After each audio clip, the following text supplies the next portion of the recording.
Isang malaking tagumpay ang naitala ng Angeles City Police Office laban sa iligal na droga matapos nilang maaresto ang dalawang itinuturing na high-value individuals sa isang buy-bust operation kagabi. Patrolwoman Jilly Peña sa balita.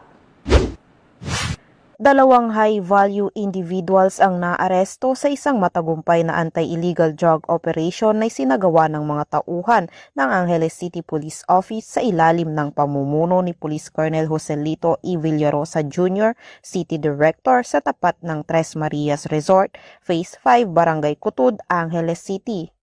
Kinilala ang mga suspect na sina alias Jaime, 18 taong gulang, residente ng Hadrian Tree Mountain View, Barangay Balibago, at alias Kiko, 29 na taong gulang, residente ng Pinpin Compound, Sitio Pader, Barangay Pulong Maragol, Angeles City.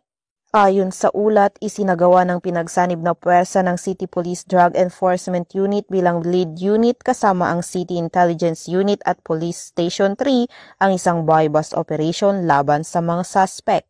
Nagresulta ang operasyon sa pagkakaaresto ng dalawa at pagkakakumpiska ng tinatayang 100 grams ng hinihinalang shabu na may standard drug price na aabot sa 680,000 pesos.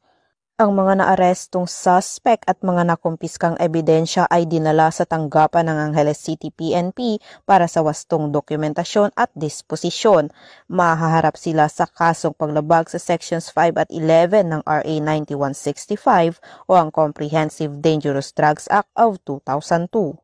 Ang matagumpay na operasyon ay patunay ng patuloy na kampanya ng kapulisan ng Angeles City laban sa iligal na droga, alinsunod sa direktiba ni Acting Chief PNP Police Lieutenant General Jose Melencio C. Nartates Jr.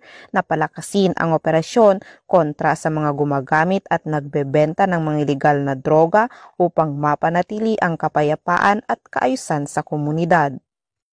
Mula dito sa gitnang Luzon, ako ang inyong PNN correspondent, Patrolwoman Jilly Advincula Peña, alagad ng batas, tagataguyod ng balitang pulis.